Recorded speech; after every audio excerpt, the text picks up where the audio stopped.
คำว่าความสุขใดๆที่มีอยู่บนโลกใบนี้ก็สู้ความสุขของธรรมมิได้ท่านทั้งหลายความสุขของธรรมความสุขเกิดจากธรรมเป็นความสุขที่มีคุณประโยชน์ต่อจิตใจของเราเป็นประโยชน์ต่อร่างกายของเราเป็นประโยชน์ต่อการสร้างสรรค์การพัฒนา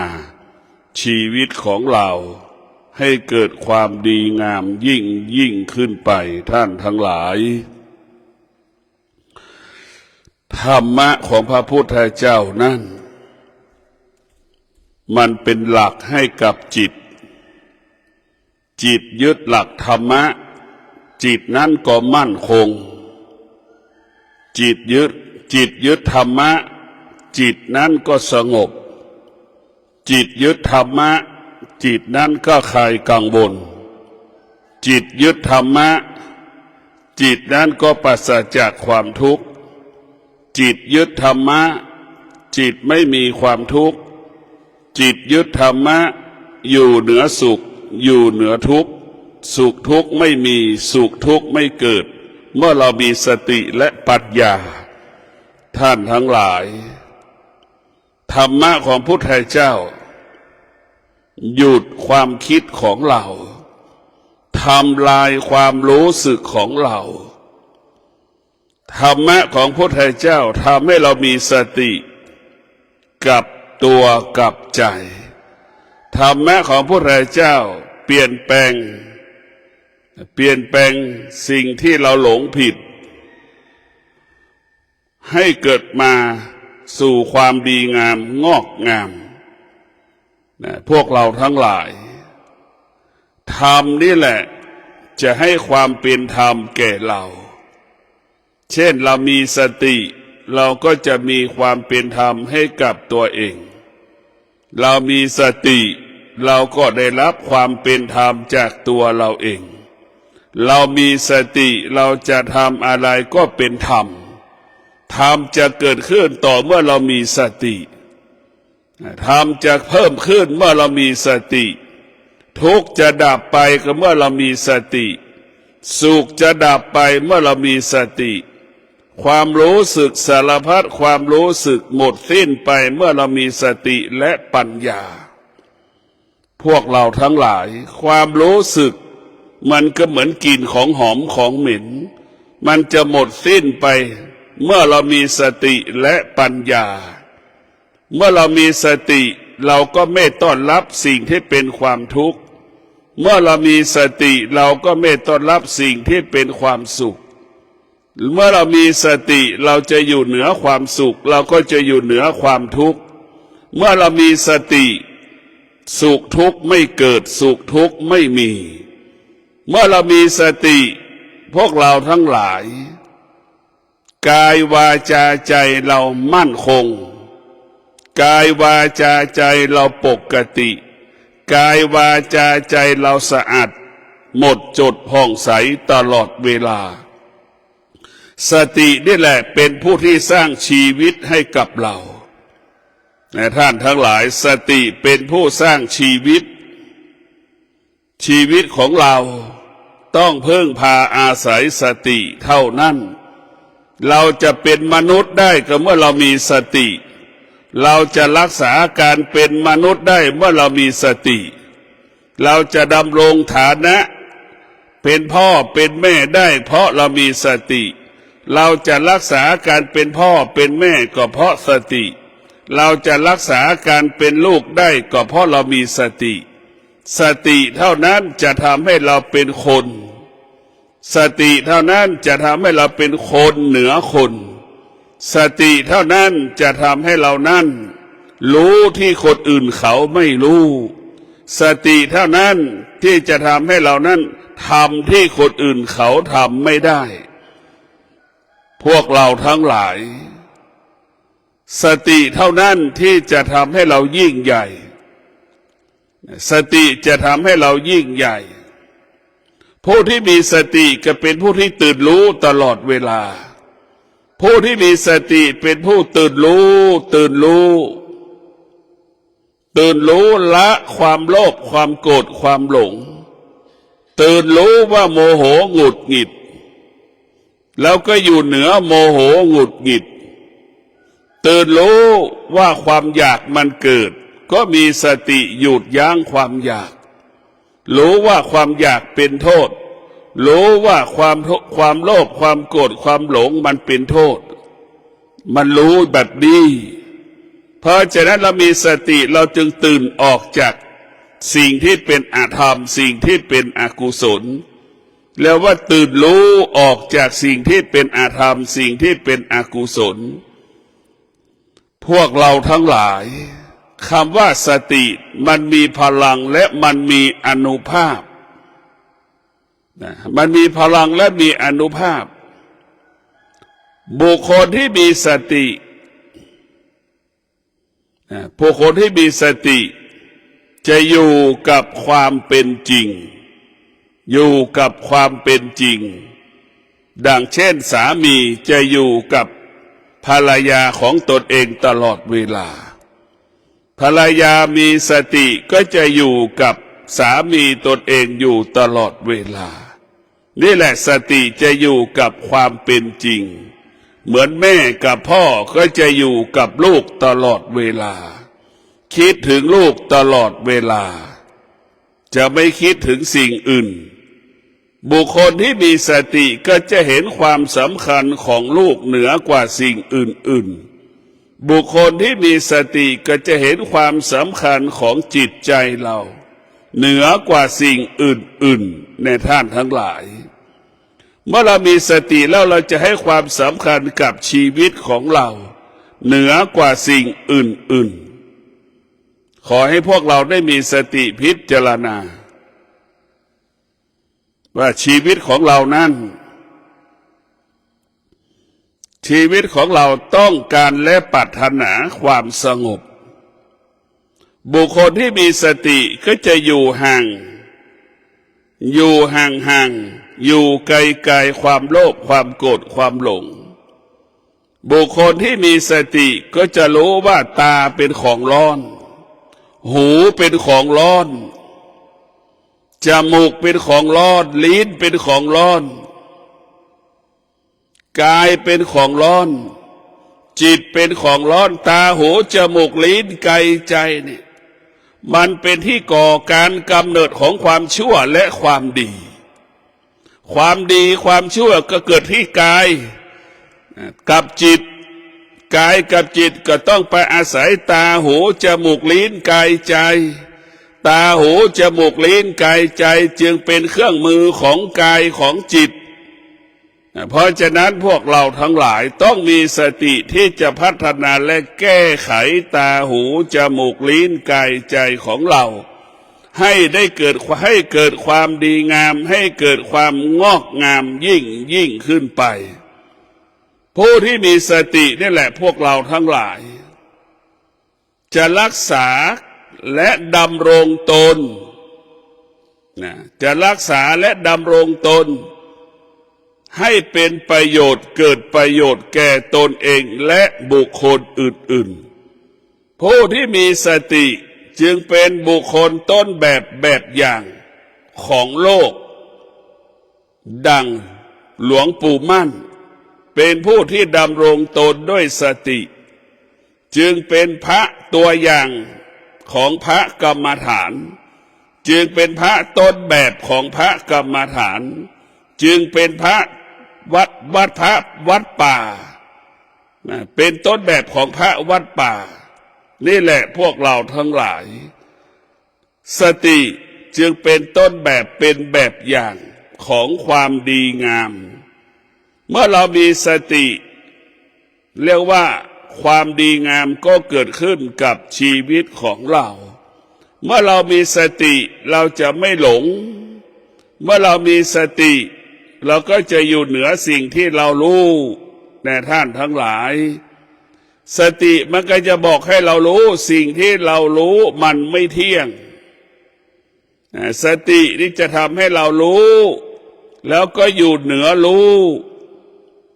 เพราะนั้นสติจะอยู่กับปัจจุบันสติอยู่กับปัจจุบันแล้วสติอยู่เหนือปัจจุบันในพวกเราทั้งหลายสติอยู่กับปัจจุบันสติก็จะยกระดับจิตให้อยู่เหนือปัจจุบัน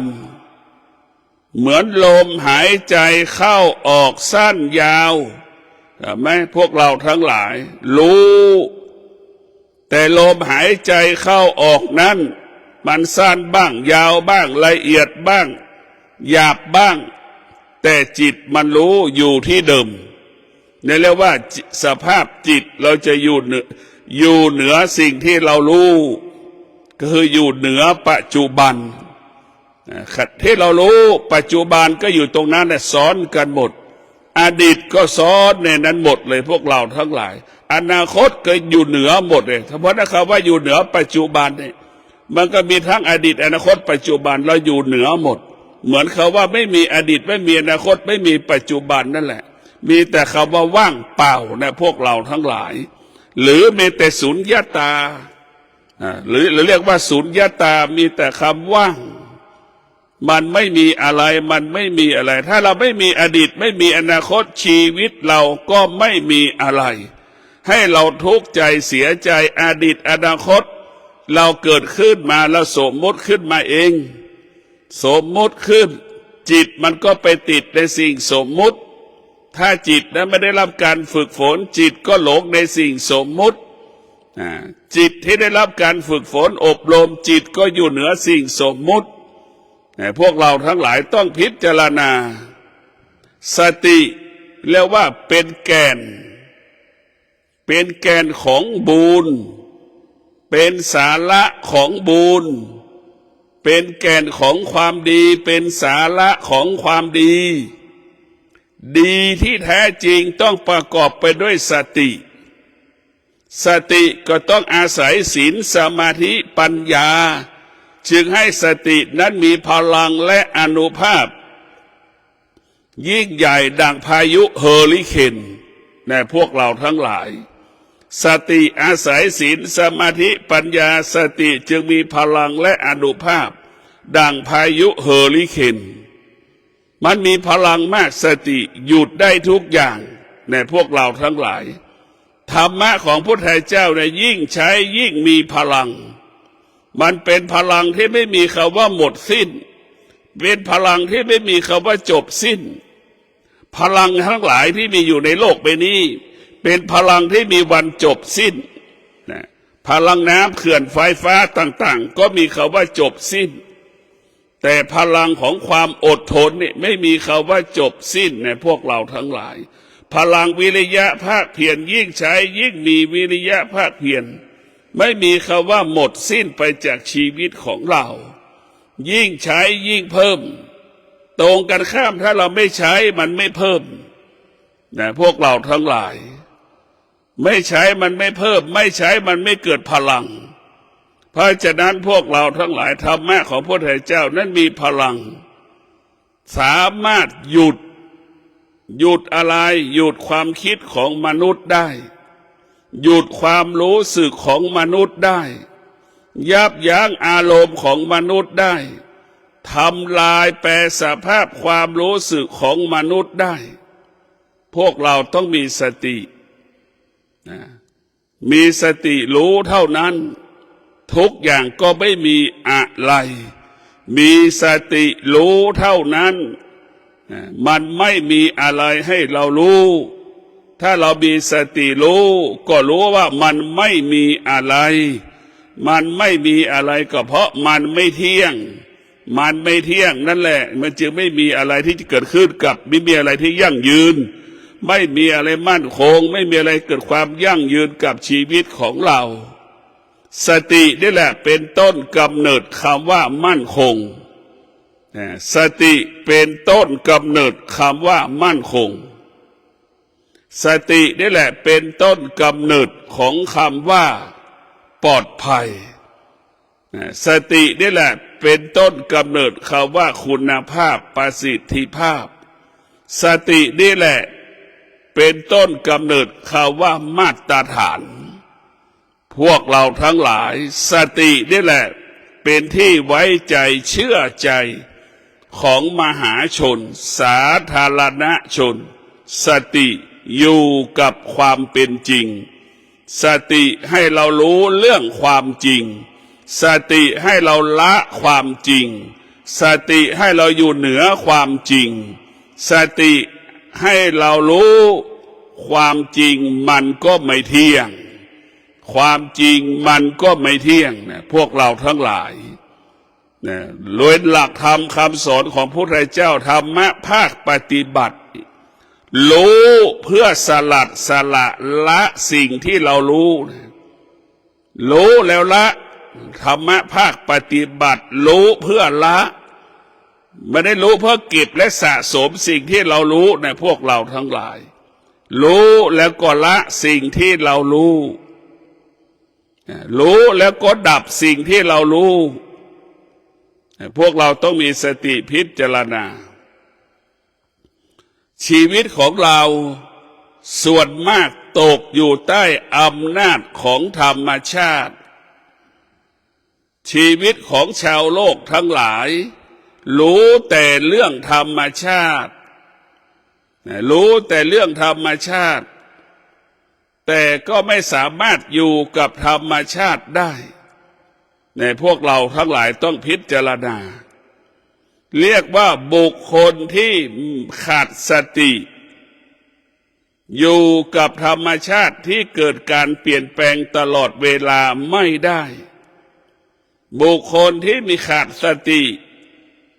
บุคคลที่ขาดสติไม่ยอมรับการเปลี่ยนแปลงของธรรมชาติคนที่ขาดสติมีเหตุมีผลสิ่งที่ธรรมชาติเปลี่ยนแปลงและปรากฏพวกเราทั้งหลายคนที่ขาดสตินั่นอยู่ยากกินยากแต่อยู่ยากกินยากลำบากตลอดเวลามีเหตุมีผลมีข้ออ้างมีข้อแก้ตัวสารพัดความข้อแก้ตัวพวกเราทั้งหลายบุคคลที่ขาดสติดำรงตนผิดพลาดซ้ำซากไม่มีวันจบสิ้นในพวกเราทั้งหลายผิดพลาดไม่มีวันจบสิ้นนี่แหละคืออานุภาพของคนที่ขาดสติจะทำให้เป็นผู้หลงเรียกว่าความชั่วก็มีอานุภาพความดีก็มีอานุภาพฝ่ายดีและฝ่ายชั่วมีพลังเสมอเหมือนกันหมดชั่วก็ทำลายดีก็สร้างสรรค์เนี่ยมันแตกต่างกันตรงนี้คนที่ขาดสติก็จะเป็นผู้ที่ทำลายธรรมชาติทำลายระบบของธรรมชาติทำลายชีวิตตนเองเนี่ยทำลายชีวิตตนเองในจิตในใจมีแต่ความโลภความโกรธความหลงเท่านั้นจิตใจนั้นมีแต่ธรรมชาติมีแต่ความอยากก็เป็นธรรมชาติของมนุษย์ความโลภความโกรธความหลงก็เป็นธรรมชาติที่อยู่ในจิตใจมนุษย์แต่พวกเราต้องมีสติพิจารณาเรียกว่าขาดสติจะเดินไปสู่ที่ต่ำมีสติจะเดินไปสู่ที่สูงเราขาดสติก็เหมือนน้ำไหลไปสู่ที่ต่ำเรามีสติเราก็จะเหมือนปลาที่ว่ายน้ำทวนกระแสน้ำนั่นแหละพวกเราทั้งหลายน้ำก็เปรียบเสมือนกิเลสจิตเราก็เปรียบเสมือนปลาทวนกระแสกิเลสตัณหาราคะนั่นแหละพวกเราจะต้องมีสติก็เหมือนปลาว่ายทวนกระแสน้ำนะท่านทั้งหลายว่ายทวนกระแสน้ำนั่นแหละถ้าเราขาดสติเราก็ไปตามกระแสน้ำกระแสความโลภความโกรธความหลงกระแสความอยากมันไปสู่ที่ต่ำเราก็จะไหลไปสู่ที่ต่ำจิตที่ขาดสติก็เหมือนกระแสน้ำพัดเอาขยะเศษไม้สารพัดขยะไปสู่ที่ต่ำพวกเราทั้งหลายไปกองถะถมกันหมดจึงเกิดคำว่าความโลภความโกรธความหลงนั่นแหละพวกเรา ต้องมีสติพิจารณาชีวิตของเรามันไม่ยากและมันก็ไม่ง่ายนะพวกเราต้องมีสติในการดำเนินชีวิตแต่ละวันแต่ละวัน เราจะมีสติที่จะแก้ไขชีวิตของเราไม่ให้ตกอยู่ใต้อำนาจใต้อำนาจความสุขความทุกข์วันนี้เรามีสติเราจะมีสติตื่นรู้มีสติตื่นรู้ไม่ให้สุขมันเกิดไม่ให้ทุกข์มันเกิดไม่ให้สุขกับทุกข์ทำให้เราสะเทือนหวั่นไหวเราจะมีสติรู้สุขมันเกิดเท่านั้นเรามีสติรู้ทุกข์เกิดเท่านั้นเรารู้เฉยๆเราจะไม่เป็นไปตามมันเราจะไม่ตามสุขตามทุกข์เราจะรู้เฉยๆรู้สุขเฉยๆรู้ทุกข์เฉยๆเหมือนเด็กเกิดมาแล้วได้6 เดือนนั่นแหละ8 เดือนนั่นแหละมันรู้เฉยๆพวกเราทั้งหลาย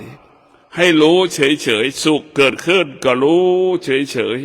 ๆทุกข์เกิดขึ้นก็ให้รู้ว่าเฉยๆพอใจเกิดขึ้นก็ให้รู้เฉยๆไม่พอใจเกิดขึ้นก็ให้รู้ว่าเฉยๆพวกเราทั้งหลายให้รู้แบบนี้ชีวิตของเรานั้นมันไม่มีอะไรที่จะทำให้เรานั้นดีกว่าที่เรามีธรรมมันไม่มีแล้วเงินกี่ร้อยล้านก็ไม่สามารถทำให้จิตเรานั้นขึ้นที่สูงได้จิตถ้าเราไปยึดเงินจิตเราก็ไปสู่ที่ต่ำถ้าเราไม่ได้ยึดเงินจิตเราก็จะไปสู่ที่สูงผู้ที่มีสติจึงรู้ว่ามีทรัพย์มีสมบัติมีทรัพย์มีสมบัติใช่ว่าจะกายวาจาใจเราสงบใช่ว่าไม่มีทรัพย์ไม่มีสมบัติกายวาจาใจเราไม่สงบก็หาไม่เพราะฉะนั้นพวกเราทั้งหลายความสงบมันเกิดขึ้นจากจิตของเราตื่นรู้ความสงบเกิดขึ้นจากจิตเราเป็นผู้ตื่นรู้ถ้าเรามีเงินมีทรัพย์มีสมบัติแล้วเรามีความสงบนี่พวกเราทั้งหลายมันจะทำให้เรานั้นมีความสุขเป็นหมื่นเท่าแสนเท่าแต่ทุกวันนี้เรามีทรัพย์มีสมบัติแต่เราขาดการตื่นรู้ไปหลงในสิ่งที่เรารู้ไปยึดติดในสิ่งที่เรารู้ไปยึดติดสิ่งที่เรามีก็คือสมบัติไปหวงสมบัติห่างจากสมบัติไม่ได้แม้จะทั้งจะมานอนวัดก็นอนไม่ได้ไปติดสุขติดทุกข์คนจำนวนมากติดสุขติดทุกข์จึงไม่สามารถออกจากบ้านตนเองได้ในพวกเราทั้งหลายเราต้องพิจารณาธรรมะของพระพุทธเจ้าเนี่ยมันเกิดธรรมะของพระพุทธเจ้าเกิดจากที่ไหนมันเกิดจากร่างกายของเราในธรรมะของพระพุทธเจ้าเกิดจากไหนเกิดจากร่างกายของเราพวกเราทั้งหลายพิจารณาดูนี่ผู้หญิงที่ตั้งครรภ์ผู้หญิงที่ตั้งครรภ์หรือผู้หญิงที่มีท้องเห็นไหมเรานึกดูชิดกันแล้วกันรู้จักไหมว่าผู้หญิงที่มีท้องตั้งครรภ์แม่ของเรามีท้องอุ้มน้องอยู่ในท้องมีลูกนออ่อนอยู่ในท้องอย่างเงี้ยท้องของแม่เป็นต้นกำเนิดศาสดาก็เกิดจากท้องแม่ท้องของแม่เป็นต้นกำเนิดของโจรก็เกิดจากท้องของแม่เห็นไหมมันเกิดที่เดียวกันหมดท้องของแม่กำเนิดคำว่าความทุกข์ท้องของแม่กำเนิดคำว่าความสุขท้องของแม่กำเนิดคำว่าคนชั่วท้องของแม่กำเนิดคำว่าคนดีสิ่งที่ดีและไม่ดีเกิดจากที่เดียวกันคือเกิดจากท้องแม่ของเรา เนี่ยพวกเราทั้งหลายพระพุทธเจ้าก็เกิดจากท้องแม่โจรมหาโจรโคตรชั่วก็เกิดจากท้องของแม่เนี่ยพวกเราทั้งหลายธรรมะ84,000พระธรรมขันธ์ก็เกิดที่เดียวกันแต่เรามาแยกแยะทีหลังมันไม่ได้บอกว่าพระพุทธเจ้าจะไปเกิดท้องของบุคคลนี้ไม่ใช่นี่เห็นไหมเพราะฉะนั้นพุทธเจ้าทั้งหลายก็เกิดจากท้องแม่หมดเรียกว่าพุทธเจ้าทุกพระองค์เกิดจากกิเลสของบิดามารดาทั้งสิ้นกิเลสของบิดามารดาพวกเราทั้งหลายเกิดจากกิเลสของบิดามารดากิเลสจึงเป็นบิดามารดาของมนุษย์จึงเป็นลูกกิเลสมนุษย์จึงเป็นสายเลือดกิเลสมนุษย์จึงว่ายากสอนยากเพราะมนุษย์เป็นลูกของกิเลสมีข้ออ้างมีข้อแก้ตัวอยู่ตลอดเวลาเนี่ยพวกเราทั้งหลายพิจารณาดูทุกอย่างเกิดจากท้องแม่หมดพระอรหันต์ก็เกิดจากท้องแม่ผู้ชายขายตัวก็เกิดจากท้องแม่ผู้หญิงขายตัวก็เกิดจากท้องแม่คนดีก็เกิดจากท้องแม่คนไม่ดีก็เกิดจากท้องแม่ความสุขความทุกข์ก็เกิดจากท้องแม่ทั้งหมดทั้งสิ้นให้เราพิจารณาว่าธรรมะเกิดขึ้นที่เดียวกันสุขเกิดที่ไหนทุกข์ก็เกิดขึ้นที่นั่นแม่พวกเราทั้งหลายสิ่งนี้เกิดสิ่งนี้จึงเกิดสิ่งนี้มีสิ่งนี้จึงมีแม่มีพ่อจึงมีลูกก็มีหลานมีเหลนมันแหละพวกเราทั้งหลายมันจึงมีเป็นก่อให้เกิดไม่มีวันจบสิ้นวัฏจักรของการเวียนว่ายตายเกิดขอให้เราพิจารณาชีวิตของเราเนี่ยเราต้องศึกษาเรียนรู้ว่าทุกสิ่งทุกอย่างเกิดจากที่เดียวกันแต่เรามาแยกแยะทีหลังทำข้อนั้นทำข้อนี้เป็นอย่างนั้นเป็นอย่างนี้เนี่ยพวกเราทั้งหลายดังคำว่าศีลเนี่ยเป็นผู้ควบคุมจิตเนี่ยพวกเราทั้งหลายศีลเนี่ยมันเกิดขึ้นก่อนจิตมันเกิดขึ้นหลังนะเกิดหลังศีลนะพวกเราทั้งหลายเรามีจิตเมื่อเราเป็นคนเนี่ยแต่ธรรมะศีล5แล้วมันเกิดก่อนมันมีก่อนเราเพราะฉะนั้นศีลจึงเป็นผู้ควบคุมจิต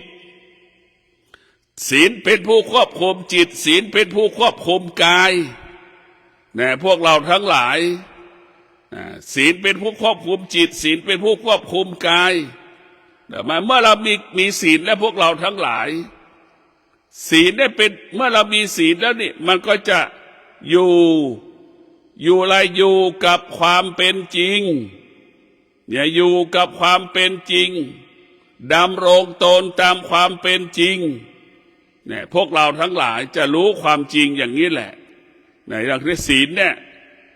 เรียกว่าพระธรรม84,000พระธรรมขันธ์นี่เกิดจากศีลเป็นบิดามารดาของพระธรรมนะศีลเป็นบิดามารดาของพระธรรมศีลจึงเป็นคุณสมบัติผู้ที่จะเป็นพระพุทธเจ้าศีลจึงเป็นคุณสมบัติผู้เป็นพระอรหันต์ศีลเป็นคุณสมบัติผู้ที่จะเข้ามรรคผลและนิพพานศีลเป็นคุณสมบัติของผู้ปฏิบัติธรรมศีลเป็นคุณสมบัติผู้ที่จะเข้าสู่พื้นที่โลกุตระธรรมแด่พวกเราทั้งหลายศีลนี่แหละเป็นคุณสมบัติของคนคำว่าคนดีคนดีคือคนที่ประกอบไปด้วยศีลคนที่ประกอบไปด้วยศีลกายวาจาใจคิดที่เป็นความจริงพูดที่เป็นความจริงกระทำใดๆเป็นความจริงเป็นประโยชน์เกิดประโยชน์ต่อสาธารณชนมหาชนในพวกเราทั้งหลายเพราะฉะนั้นพวกเราจะต้องพิจารณาว่าทำไมถึงรับศีลก่อนเนี่ยเราจะมาเข้ากรรมฐานเราก็ต้องรับสมาทานเอาศีลเราจะทำบุญไหว้พระทุกวันเนี่ยเราจะต้องสมาทานเอาศีลนี่แหละพวกเราทั้งหลายศีลเป็นธรรมะเบื้องต้นและธรรมะเบื้องกลางและธรรมะเบื้องสูงสุด ศีลจะอยู่กับเราตั้งแต่เกิดจนเราตายศีลจะอยู่เราตั้งแต่เราเกิดจนถึงบรรลุมรรคผลนิพพานนี่พวกเราทั้งหลาย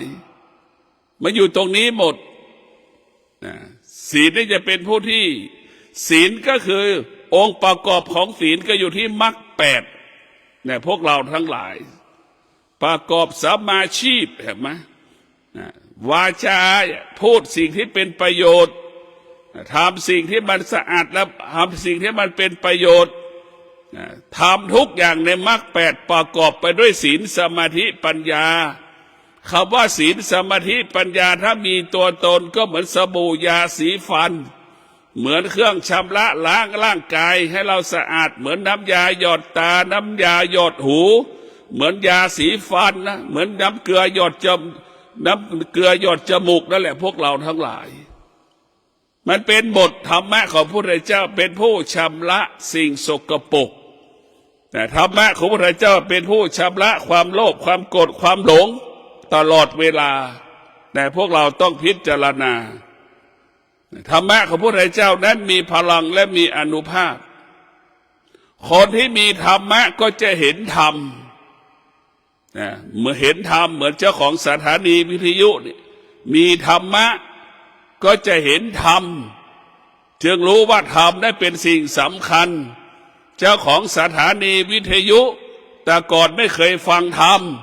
พอเปิดมันก็บังคับให้เราฟังรู้ว่าพระรูปนี้จะพูดความจริงหรือความไม่เป็นจริงรู้จริงรู้ไม่จริงท้ายสุดก็ยอมรับสิ่งที่พระรูปนี้พูดก็ส่งเสริมพระรูปนี้ขึ้นมานี่แหละธรรมส่งเสริมธรรมธรรมจึงเห็นธรรมในพวกเราทั้งหลายเหมือนในสถานีวิทยุที่วัดออกเสียงอยู่ขนาดนี้กระจายเสียงแห่งทางออกเสียงอยู่ขนาดนี้เบื้องต้นก็ไม่เคยฟังธรรมเนี่ยพอพระมาออกรายการเจ้าของรายการก็บังคับให้ตัวเองฟังกลัวพระพูดไม่ดีสถานีก็เสื่อมเสีย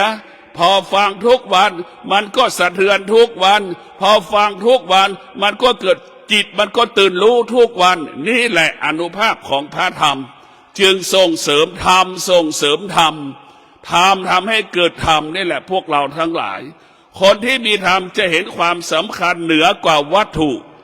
เหนือกว่าวัตถุต่างๆนานาดังพวกเราทั้งหลายเจ้าของสถานีในดับต้นนี่เป็นผู้ที่ถวายเวลาให้กับวัดให้ทางสายเอกหลวงปู่มั่นได้เอาธรรมะมาออกทุกวันออกทุกวันเสาร์อาทิตย์อย่างนี้พวกเราทั้งหลายนี่แหละอานุภาพของธรรมะมันจะมีพลังและมีอานุภาพมากหลายสถานีที่บอกเลยโยมไก่ก็ไม่เชียงใหม่เรดิโอก็เมตตาเกื้อกูลเราตลอดเวลาให้ทำเนี่ยเมื่อเราเห็นธรรมนี่แหละพวกเราทั้งหลายเราจะส่งเสริมธรรมขอให้พวกเราที่มีสติเอาธรรมมาเป็นอาหารของจิตเอาธรรมมาเป็นเสื้อผ้าอาภรณ์ของกายเรียกว่าเอาธรรมมาเป็นเครื่องประดับกายเอาธรรมมาเป็นเสื้อผ้าห่มเรียกว่าธรรมนั้นจะทำให้เราอบอุ่นถ้าเรามีธรรมคำว่ากังวลใจไม่มีเนี่ยถ้าเรามีธรรมแล้วมีแต่คำว่าสุขใจถ้าเรามีธรรมแล้วมีแต่คำว่าสงบกายสงบใจ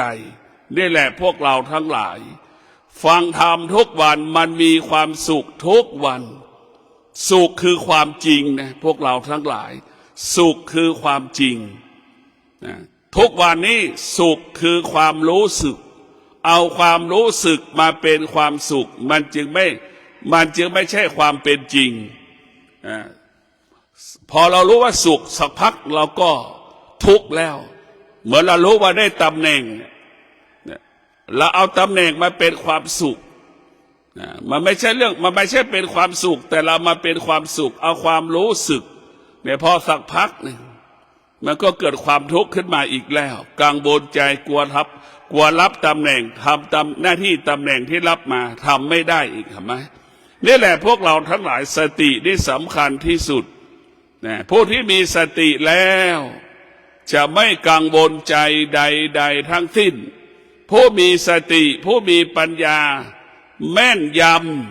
เรียกว่าแม่นยำในการรับรู้แม่นยำในการสื่อสารทุกถ้อยคำและคำพูดจะเพราะหรือไม่เพราะมันก็คือความจริงในพวกเราทั้งหลายทุกคนยอมรับความจริงเราจะพูดสุภาพเรียบร้อยแต่มันไม่ใช่ความจริงคนก็ไม่ยอมรับนะพวกเราทั้งหลายคำว่าขี้ที่นี้พวกเราทั้งหลายมันไม่ใช่ความจริงเราก็มันก็ไม่มีใครยอมรับนะเราพูดสุภาพเนี่ยทุกคนไม่ยอมรับนะพวกเราทั้งหลายคำพูดนี่เราไม่ต้องไปปรุงแต่งถ้าเราปรุงแต่งมันก็อ่อนแอทำให้เนื้อหาสาระในการสื่อสารนั้นมันไม่มีพลังดังคำว่ารู้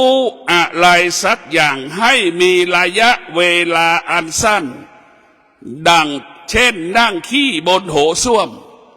นั่งขี้นานๆเหม็นขี้ตัวเองฉันใดเรายึดติดยึดมั่นรู้สึกสิ่งใดสิ่งหนึ่งเป็นทุกข์ฉันนั้นแลนะพวกเราทั้งหลายแต่เมื่อเรารู้สึกสิ่งใดสิ่งหนึ่งยาวนานนั้นเป็นทุกข์เหมือนเรานั่งบนโถส้วมเนี่ยนั่งขี้นานๆก็เหม็นขี้ตัวเองเนี่ยพวกเราทั้งหลายเนี่ยคำว่าขี้นั้นมีพลังคำว่าอุจจาระมันไม่มีพลังเนี่ยพวกเราทั้งหลายมันใช้ศัพท์บางอย่างมันก็ใช้ศัพท์ไม่ได้นะพวกเราถึงบอกเราว่ารู้อะไรสักอย่างให้มีระยะเวลาอันสั้นดังเรานั่งขี้บนโถส้วมนั่งขี้นานๆก็เหม็นขี้ตัวเองฉันใดยึดติดยึดมั่นรู้สึกสิ่งใดสิ่งหนึ่งก็เป็นทุกข์ฉันนั้นแลเนี่ยพวกเราทั้งหลายคำเปรียบเทียบมันจะเห็นได้ชัดเจนจึงอยากให้พวกเราได้เข้าใจคำพูดภาษาเราอย่าได้ปรุงแต่งเมื่อเราปรุงแต่งแล้วมันก็ฟังแล้วไม่มีพลังเนี่ยเรามีพลังเท่าไหร่เลยธรรมะทำให้เรามีพลังความจริงนี่คือมีพลังคำสุภาพเรียบร้อยมันไม่ใช่ความจริงมันก็ไม่มีพลังยิ่งฟังก็ยิ่งน่าเบื่อในพวกเราทั้งหลายเบื้องต้นเนี่ยเราเหมือนจะไม่ชอบพอเราฟังไปไอ้คำที่เราไม่ปรุงแต่งเนี่ยมันฟังแล้วมันมีพลังและมันมีอานุภาพมากในพวกเราทั้งหลายก็ขอให้พวกเราได้มีสติดำรงตน